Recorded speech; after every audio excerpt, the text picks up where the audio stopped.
여러분 안녕하세요. 오늘 사회 시간에는 조금 어려운 내용을 배우려고 해요. 자, 우리가 지난 시간에는 국제거래에 대해서 공부를 하였고요. 그래서 국제거래는 왜 필요한 것인가에 대해서 공부를 했었습니다. 그리고 오늘은 원래 이제 96페이지를 해야 될 차례인데요. 자, 96페이지에 있는 내용은 생략하고 넘어가려고 해요. 그래서 요거는 시험에서 출제하지 않았기 때문에 이 부분은 그냥 넘어갈게요. 시간 관계상 그냥 생략하고 넘어가긴 하지만 그렇다고 해서 이 부분이 안 중요하다는 건 아니에요. 여러분들이 근데 고등학교에 가면은 또 어차피 이제 똑같은 내용을 배우게 되기 때문에 일단 그냥 건너갈게요. 자, 98페이지로 한번 오세요. 자, 우리가 오늘 배울 내용은 이제 환율에 관한 내용입니다. 근데 이 환율이 내용이 굉장히 조금 어려워요. 그래서 이해하는데 시간이 조금 걸릴 수도 있고 좀 헷갈릴 수가 있어요. 그래서 여러분들이 오늘 수업을 들은 다음에도 여러 번 계속 이제 반복하고 복습을 하면서 개념이 머릿속에 명확하게 들어갈 수 있도록 그렇게 공부를 하세요. 자, 먼저 환율이란 무엇인가? 환율의 의미에 대해서 먼저 알아보겠습니다. 자, 우리가 지난 시간에 국제거래에 대해서 공부를 하면서 자, 국제거래가 발생하는 데에는 각 국가마다 사용하는 화폐가 다 달랐다라는 거, 사용하는 화폐가 달랐다라는 거에 대해서 공부를 했을 거예요. 이렇게 각 나라마다 사용하는 화폐가 다 달라요. 우리나라는 원화를 사용하고요. 그리고 미국에서는 달러화를 사용하고요. 유럽에서는 유로화를 사용하고 일본에서는 엔화를 사용하고 이런 식으로 국가마다 사용하는 화폐 단위가 달라요. 자, 그래서 이렇게 무역이 발생을 하고 국제 거래가 발생할 때에는 각각 사용하는 화폐가 다르기 때문에 이 화폐를 이렇게 교환하는 그런 비율이 필요하겠죠. 그래서 이 환율이라고 하는 것은 자, 외국 화폐 단위 1단위와 교환되는 자국 화폐의 가격으로 표시를 합니다. 자, 외국 화폐 단위 1단위를 기준으로 해서 교환되는 우리나라 원화의 가격을 표시하는 게 바로 이제 환율이에요. 그래서 우리가 가장 많이 사용하는 게 이제 아무래도 달러를 이제 전 세계적으로 가장 많이 사용하잖아요. 그래서 이 달러화를 기준으로 봤을 때, 자, 미국의 화폐 1달러를 기준으로 해서 우리나라의 화폐 가치가 얼마이냐 이렇게 나타내는 거예요. 그러면 자, 1100원 슬러시 달러 이런 식으로 표현을 해요. 그러면 이게 무슨 말이냐? 1달러당 원화로 환산을 하면 1100원이다. 이런 뜻이에요. 그래서 앞으로는 이런 식으로 이제 나타낼 거예요. 자, 그러면 이 환율은 어떻게 결정되는 것일까요? 자, 1달러당 1100원일 때도 있고, 근데 이 환율이라는 거는 계속 고정되어 있는 게 아니에요. 계속 변동이 돼요. 그러면 이거는 누가 결정하는 걸까요? 자, 1100원일 때도 있지만 1200원일 때도 있고 1300원이었을 때도 있었어요. 그리고 1000원 또는 1000원 밑으로 900 얼마 이렇게 떨어졌을 때도 있었어요. 이렇게 계속 환율은 가만히 고정되어 있는 것이 아니라 계속 변동됩니다. 그러면 이렇게 환율이 결정되는 것은 어떠한 요인에 의해서 결정되는지 한번 알아볼게요. 자, 우리가 시장 가격이 결정되는 거는 무엇에 의해서 결정이 됐었죠? 여러분 다 알다시피 시장 가격이 결정되는 것은 바로 수요와 공급에 의해서 결정이 됐었어요. 기억나죠? 자, 수요 곡선과 공급 곡선을 이렇게 그려서 이렇게 만나는 지점. 자, 공급 곡선, 수요 곡선을 이렇게 그린 다음에 이 두 개가 만나는 이 지점, 여기서 균형 가격이 형성이 되고 이 균형 가격이 바로 시장에서 거래되는 시장 가격이었다라는 거를 우리가 배워서 이미 알고 있죠. 자, 이 세상의 모든 원리는 다 똑같은 거예요. 결국에 이 환율도 이 수요와 공급 법칙에 의해서 결정이 된다고 생각을 하면 돼요. 그래서 외환 시장에서 환율이 결정되는 것은 이 외환이 수요와 공급이 어떻느냐에 따라서 결정이 된다라는 거예요. 자, 우리가 예전에 수요 법칙, 공급 법칙을 배울 때 만약에 공급보다 수요가 많다, 그럼 가격이 어떻게 됐었죠? 가격이 상승했었죠. 기억나죠? 그리고 수요보다 공급이 더 많다. 그럼 어떻게 됐었죠? 가격이 내려갔어요. 이것도 마찬가지인 거야. 환율도 마찬가지로 만약에 수요가 많다. 그러면 올라가고 공급이 낮다. 공급이 많다. 그러면 내려가고 이런 식으로 가만히 고정되어 있는 것이 아니라 그때 그 수요와 공급의 여러 상황들, 여러 가지 경제적인 여건들 이런 거에 따라서 계속 변동이 이루어집니다. 자, 그렇다면 자, 외환이 수요가 왜 발생하는지를 먼저 볼게요. 자, 수요라는 거는 우리 이미 알고 있지만 수요라는 거는 그거를 원하는 거를 수요라고 하죠. 그러니까 소비자 입장에서 사고자 하는 거를 수요라고 하죠. 자, 그러면 이 수요라고 하는 거는 이 달러화를 외환을 이제 외환도 여러 가지가 있지만 그 중에서 이제 가장 우리가 전 세계적으로 이제 기축 통화로 사용하는 게 달러화이기 때문에 달러화로 예시를 들어볼게요. 자, 이 외환에 대한 수요가 있다라는 말은 그 화폐를 원하는 사람들이 많이 있다라는 거잖아요. 그러니까 우리나라에서 달러를 구입하고자 하는 사람들이 많다는 뜻이야. 그러면은 이 외환의 수요가 발생한다라는 말은 즉 달러가 해외로 나간다라는 말이에요. 자, 그러면 이거는 무슨 말일까? 외국 상품을 자, 어떠한 경우에 외화가 해외로 빠져나가는 걸까요? 자, 이럴 경우에는 자, 우리가 외국에서 생산된 제품, 외국 상품을 우리가 사려고 해요. 그러면 그거를 수입하는 거지. 그러면 수입할 때는 우리가 물건을 사왔으면은 그거에 대한 대가로 지불해야 되잖아. 돈을 지불해야 되죠. 그러니까 달러를 그만큼 지불해야 되잖아요. 근데 이럴 때 이제 필요한 거야. 그래서 이때 수요가 발생한다. 그 다음에 두 번째, 자, 우리가 마찬가지로 해외 여행을 가요. 여행을 가면은 거기서 밥도 사 먹어야 되고, 잠도 자야 되고, 뭐, 거기서 뭐 선물도 사야 되고, 이렇게 돈을 쓰게 되잖아요. 그쵸? 그러니까 해외에 여행을 나가게 되면은 또 달러화가 필요해지는 거예요. 자, 이럴 때. 그 다음에 세 번째는, 자, 내가 만약에 해외에 우리나라가 아닌 외국에다가 내가 투자를 하겠다. 투자를 해서 사업을 벌리겠다. 뭐 이렇게 했어요. 그럴 경우에도 필요한 거지. 그 다음에 네 번째는 만약에 내가 공부를 하러 유학을 가거나 뭐 어학연수를 떠나거나 이렇게 외국에 나가게 되면 거기서 이제 체류를 하면서 생활비가 들어가잖아요. 그쵸? 그러니까 또 유학을 간다든지 뭐 이럴 경우에도 이제 달러가 필요해지는 거죠. 그러니까 이제 수요가 발생하게 되는 거예요. 자, 이렇게 수요가 많아진다라고 하는 거는 달러를 원하는 사람이 많아진다. 이런 말은 수요가 증가한다는 뜻이잖아요. 그러니까 그만큼 가격이 어떻게 될까요? 올라가는 거예요. 그래서 환율이 상승하게 됩니다. 자, 환율이 상승한다라는 말은 어떻게 된다는 말이야? 예를 들어서 지금 달러가 만약에 1,100원이었어요. 자, 1달러당 1,100원이었다면 이게 뭐 1,200원, 뭐 1,300원, 뭐 이런 식으로 올라간다는 거예요. 자, 그 다음에 이번에 두 번째, 공급에 대해서 한번 볼게요. 자, 공급이라는 말은 외국 돈이 우리나라에 들어오는 거를 말해요.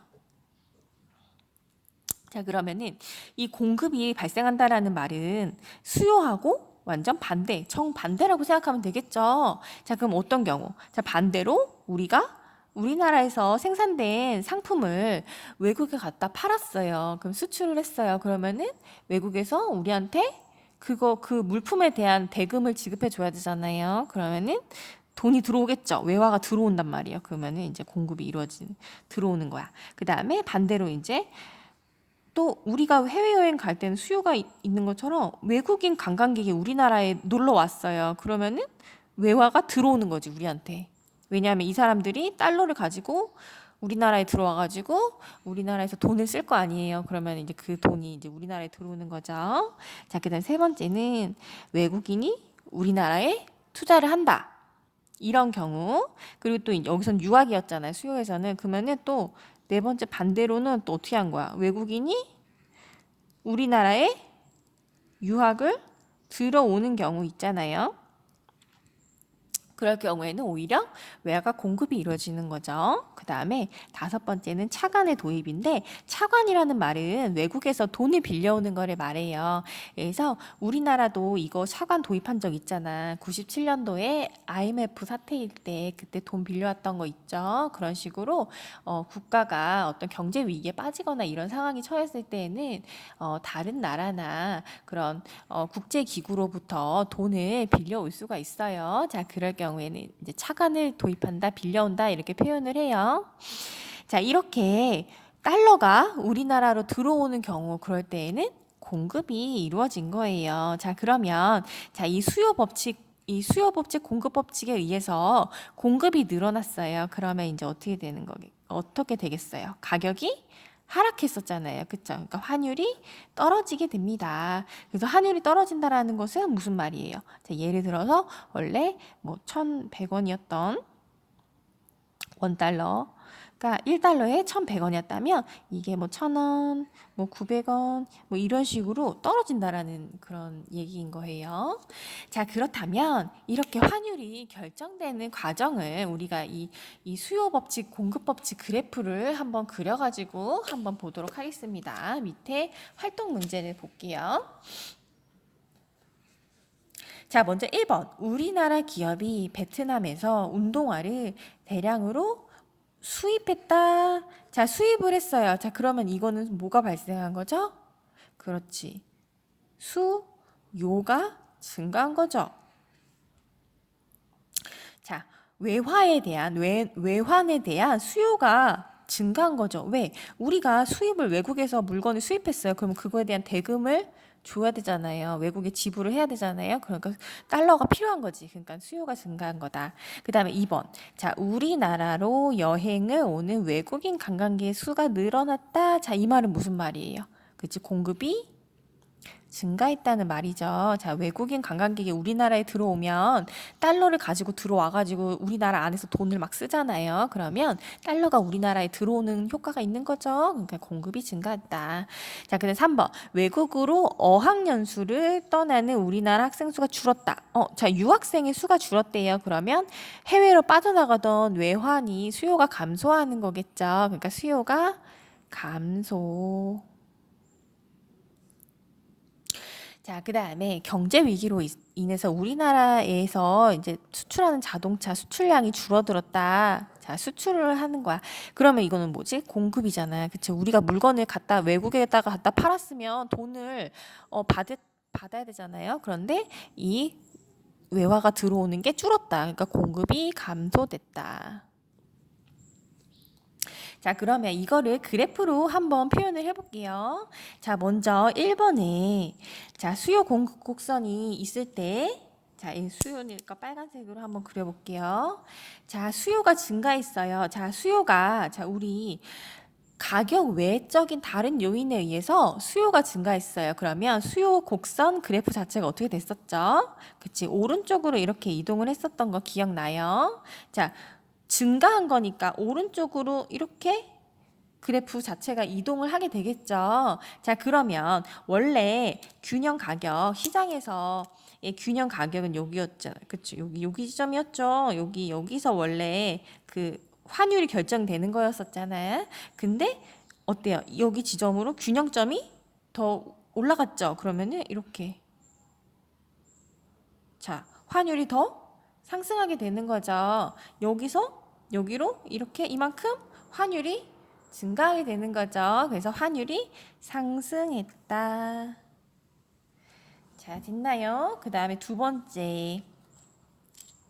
자, 이번에는 공급이니까 파란색으로 그려야 되겠다. 자, 공급이 증가했어요. 자, 공급 자체가 증가하면 공급 곡선 그래프 자체가 어떻게 됐었죠? 오른쪽으로 이렇게 이동을 했었죠. 이렇게 그래프 자체가 이동을 하는 거였죠. 자, 그러면 원래 이 균형점이 원래 여기 있었잖아요. 그러면 환율이 원래 여기서 결정이 됐었는데, 자, 균형점이 일로 내려가니까 환율도 이만큼 여기로 새로운 균형점이 만들어지면서 이만큼 내려가게 되겠죠. 그러면 환율이 하락한다.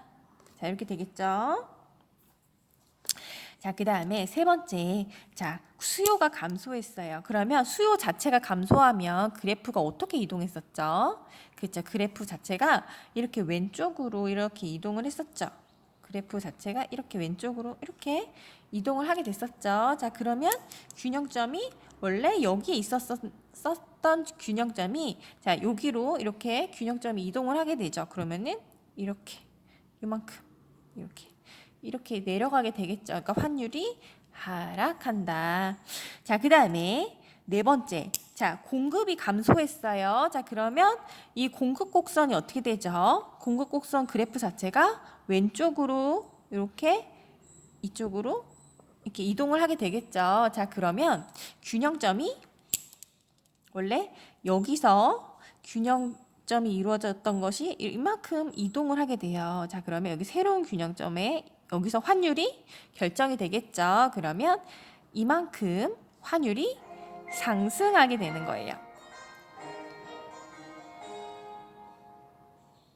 자, 이거 어렵지 않죠? 이게 좀 처음 들으면은 조금 어려울 수가 있는데 이렇게 수요 곡선, 공급 곡선 그래프를 그려보면 조금 더 명확하게 이해하기가 쉬울 거예요.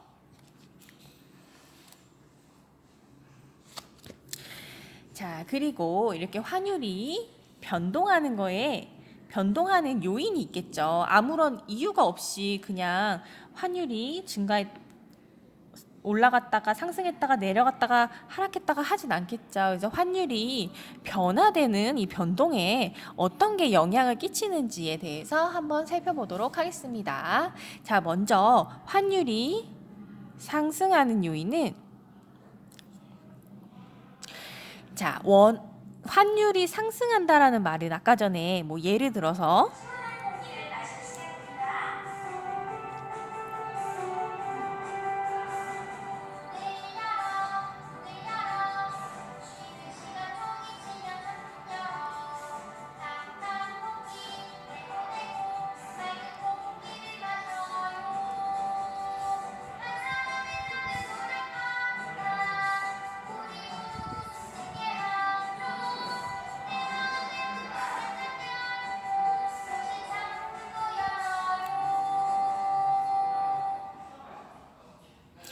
자, 환율이 상승했다라는 말은 예를 들어서 원래는 1달러에 1,100원이었었는데 1,300원으로 환율이 올랐다라고 한번 예를 들어 볼게요. 한 예를 들은 거예요. 자, 그러면 이 말은 즉 무슨 뜻이냐 하면 원화의 가치가 하락했다라는 것을 의미해요. 자, 왜 원화의 가치가 하락했다라는 뜻일까? 왜 그럴까요? 자, 한번 생각해봐요. 자, 여러분 예전에는 외국인이 1달러를 들고 왔어요. 1달러를 들고 우리나라에 들어오면 1,100원어치만큼 돈을 바꿔줬어요. 그런데 이제는 1달러를 들고 들어오면 1,300원어치를 준다라는 거예요. 그러면 어때요? 똑같은 1달러여도 훨씬 원화를 더 많이 주는 거죠. 그쵸? 그러니까 그만큼 어떻다는 거야. 이 원화의 가치가 낮아졌다라는 의미인 거예요. 자, 요거 이해될까요? 그러니까 똑같은 1달러를 가지고서 얻을 수 있는 원화가 더 많아졌다라는 거야. 그만큼 가치는 상대적으로 떨어졌다라는 그런 의미인 거예요. 조금 어렵죠? 자, 이렇게 환율이 상승하는 경우는 어떤 경우가 그러냐 하면 자, 만약에 환율이 상승하게 되는 경우에는 자, 어떠한 영향이 끼치게 되냐? 첫 번째, 수출이 증가하게 됩니다. 자, 왜냐하면 자, 외국인이 만약에 우리나라에 와서 물건을 사가요. 그런데 예전에는 1달러를 들고 오면 1,100원어치밖에 물건을 살 수가 없었어요. 그런데 이제는 1,300원어치만큼 물건을 살 수가 있는 거예요. 그러니까 더 많이 살 수 있는 거죠. 그러니까 똑같은 돈을 들고 와도 물건을 더 많이 살 수 있게 되는 거예요. 그렇다 보니까 그만큼 수요가 증가하겠죠. 사고자 하는 게 더 많아지겠죠. 그러니까 외국에 팔 수 있는 거 수출이 더 증가하게 된다라는 거예요. 자, 그 다음에 두 번째는 자, 이번에 수출이 증가했으니까 반대로 수입은 어떻게 됐을까? 수입은 감소하는 효과가 발생을 해요. 자, 왜냐? 자, 내가 만약에 외국에 있는 물건을 살 거예요. 그런데 그 물건을 만약 1달러라고 가정을 해볼게요. 그러면 예전에는 1달러짜리 외국의 물건을 사기 위해서 내가 1,100원만 냈으면 됐었어요. 그런데 물건이 이제 환율이 올라서 1,300원이 됐어요. 그러면 1,300원을 내가 내야 1달러짜리 물건을 살 수 있게 되는 거죠. 그러니까 그만큼 가격이 비싸지는 효과가 생기는 거예요. 그렇다 보니까 수입은 감소하게 되는 거야, 반대로. 자, 그 다음에 세 번째 요인, 어떤 영향을 끼치냐. 자, 수입 원자재 가격이 오르게 되는데, 자, 수입 원자재 가격이 올라서 물가가 상승할 수도 있습니다. 자, 왜냐? 이것도 마찬가지예요. 내가 외국에서 어떤 물건을 원자재를 구입을 해와야 되는데 예전에는 1,100원만 있으면 1달러어치를 살 수가 있었어요. 사올 수 있었어. 근데 이제는 1달러어치만큼의 원자재를 외국에서 사오기 위해서는 1,300원을, 그러니까 200원어치만큼은 내가 돈을 더 내야 되는 거예요. 그러니까 가격이 오르는 효과가 있는 거죠. 그렇다 보니까 국내 물가도 오를 수 있다라는 점이 있어요. 자, 그 다음에 네 번째는, 자, 외화로 만약에 내가 빚을 진 경우에는 갚아야 될 빚이 늘어나게 된다라는 이런 단점도 있습니다. 그래서 환율이 상승하면, 자, 이렇게 네 가지 경우에 영향을 미칠 수 있다라는 거예요. 자, 그럼 이번엔 반대로 환율이 하락했을 때 어떠한 영향을 끼치는지에 대해서 한번 볼게요. 자, 환율이 하락했다라는 말은, 즉 아까는 상승할 때는 원화 가치는 하락한 거라 그랬잖아요. 그렇죠? 이건 반대인 거야. 원화의 가치가 상승했다라는 의미를 가져요. 그래서 환율이 하락했다는 말은 이거죠. 예를 들자면 원래 1,100원이었던 원달러 환율이 예를 들어서 한 900원으로 떨어졌다고 한번 볼게요. 자, 원래 1,100원이었던 1달러가 900원으로 떨어졌어요. 자, 환율이 하락했어요. 자, 이거는 우리 원화의 가치가 상대적으로 높아졌다는 말이에요. 왜냐? 자, 예전에는 외국인이 1달러를 가지고 오면, 자, 우리나라 돈으로 1,100원어치만큼 바꿔줄게 그랬는데 지금은 이제는 1달러 가져와도 900원밖에 안 준다라는 거야. 그러니까 우리나라의 원화의 가치가 상대적으로 높아졌다라는 그런 의미입니다. 자, 그러면 이렇게 환율이 하락할 경우에는 어떠한 영향을 끼치는지를 한번 볼게요. 자, 먼저 첫 번째. 자, 이것도 다 마찬가지야. 요거랑 완전히 정반대라고 생각하면 되겠죠. 자, 수출은 감소합니다. 그리고 두 번째, 수입은 증가합니다. 자, 왜? 우리나라 물건에 대한 가격이 상대적으로 비싸지는 거지. 왜냐? 예전에는 1달러만 들고 오면 1,100원어치의 물건을 살 수 있었는데 이제는 900원어치밖에 살 수가 없는 거예요. 외국인 입장에서. 자, 900원어치밖에 살 수가 없는 거예요. 그러니까 당연히 우리나라의 물건이 더 팔려 안 팔려? 덜 팔리게 되겠죠. 예전보다. 그러니까 수출은 감소하는 거고 반대로 외국에서 수입하는 외국 물건은 상대적으로 가격이 저렴해지는 효과가 있는 거야. 그러니까 수입은 증가하게 되겠죠. 자, 그 다음에 세 번째. 수입 원자재 가격이 떨어지니까 국내 물가도 조금 내려가거나 안정될 수 있다. 그 다음에 네 번째로 만약에 외국에서 외화로 달러로 빚을 진 경우에는 갚아야 될 빚이 줄어드는 이런 뭐 긍정적인 효과도 생긴다. 자, 이런 얘기가 있어요. 자, 그러면 환율은 언제 하락하게 될까요? 환율이 하락한다라는 것은 이제 그 환율을 보면 환율이 어떻게 올라가냐 내려가냐에 따라서 그 나라의 지금 경제 상황이 어떤지를 예측할 수 있어요. 경제 상황이 어떤지를 판단할 수가 있어.